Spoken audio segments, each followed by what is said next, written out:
മസ്ജിദ് എന്ന പരാമർശം ഒഴിവാക്കിയിരിക്കുകയാണ്. ഇതിൽ മറ്റൊരു നയവുമില്ല എന്നാണ് NCERT പറയുന്നത്. പക്ഷേ എന്തായിരിക്കും ഇതിലൂടെ ഉദ്ദേശിക്കുന്നത്? എന്ത് സന്ദേശമാണ് നൽകാൻ? ബാബറി മസ്ജിദിൻ്റെ തകർച്ചയ്ക്ക് ശേഷം മലയാളത്തിൻ്റെ പ്രിയപ്പെട്ട കഥാകാരൻ NS മാധവൻ എഴുതിയ പ്രസിദ്ധമായൊരു കഥയുണ്ട്, തിരുത്ത് എന്ന്.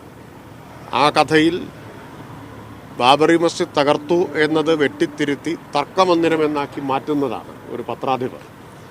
ഇവിടെ ഇപ്പോൾ ആ കഥയെ അനുസ്മരിപ്പിക്കുന്ന നിലയിൽ, NS മാധവൻ്റെ കഥയെ അനുസ്മരിപ്പിക്കുന്ന നിലയിൽ ഇപ്പോൾ ബാബറി മസ്ജിദ് എന്ന് തിരുത്തി 3 മിനാരങ്ങളുള്ള ഒരു കെട്ടിടം, ഒരു നിർമ്മിതി എന്നാക്കി കേന്ദ്ര സർക്കാർ മാറ്റിയിരിക്കുകയാണ്. കഴിഞ്ഞ 10 കൊല്ലമായിട്ട് അവർ ചെയ്തുകൊണ്ടിരുന്ന എല്ലാ കാര്യങ്ങളെയും ന്യായീകരിച്ചത് ഇതിൽ പ്രത്യേകിച്ചൊന്നുമില്ല എന്ന് പറഞ്ഞിട്ടാണല്ലോ. പ്രത്യേകിച്ചൊന്നും ഇല്ല എന്ന് പറഞ്ഞിട്ടാണ്. അപ്പോൾ സീറ്റ് കുറഞ്ഞു, ഒറ്റയ്ക്ക് ഭൂരിപക്ഷം നഷ്ടപ്പെട്ടെങ്കിലും സംഘപരിവാർ അവരുടെ തീവ്ര വർഗീയ അജണ്ടകളിൽ നിന്ന് പിന്നോട്ടില്ല എന്ന് തെളിയിക്കുന്ന ഒന്നാണിത്. ഇതെല്ലാവർക്കുമുള്ള ഒരു മുന്നറിയിപ്പാണ്.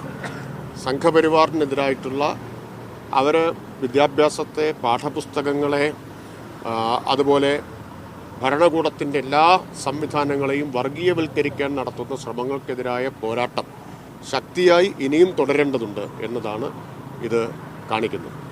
ഒരു കാര്യം കൂടെ, CPIയുടെ മുതിർന്ന നേതാവ് K ഇസ്മയിൽ ഇന്നിപ്പോൾ ചില മാധ്യമങ്ങൾക്ക് നൽകിയ അഭിമുഖത്തിൽ പറയുന്നുണ്ട്, ഈ ലോക്സഭാ തെരഞ്ഞെടുപ്പിൽ കേരളത്തിലുണ്ടായ തോൽവിക്ക് കാരണം മുഖ്യമന്ത്രിയുടെയും മന്ത്രിമാരുടെയും രാഷ്ട്രീയമാണ് എന്നുള്ള ജില്ലാ കൗൺസിലിൻ്റെ ഒരു വിലയിരുത്തൽ അദ്ദേഹം എൻഡോഴ്സ് ചെയ്യുന്നുണ്ട്. തിരുത്തലുകൾ അനിവാര്യമാണ് എന്നാണ് അദ്ദേഹം പറയുന്നുണ്ട്. അതെല്ലാം ഇപ്പോൾ LDFൻ്റെ മുതിർന്ന നേതാക്കൾ സംസാരിച്ചു കഴിഞ്ഞ കാര്യങ്ങളാണല്ലോ. എല്ലാ ദിവസവും ഇത് തന്നെ നമ്മൾ പറഞ്ഞുകൊണ്ടിരിക്കേണ്ട കാര്യമില്ല. മുഖ്യമന്ത്രിയും പാർട്ടിയുടെ സംസ്ഥാന സെക്രട്ടറി MV ഗോവിന്ദൻ മാഷുമെല്ലാം ഇക്കാര്യങ്ങൾ സംബന്ധിച്ചുള്ള നിലപാട് പറഞ്ഞു. പാർട്ടിയും LDF ഒക്കെ ഇത് വിശദമായിട്ട് ചർച്ച ചെയ്യുകയുമാണ്.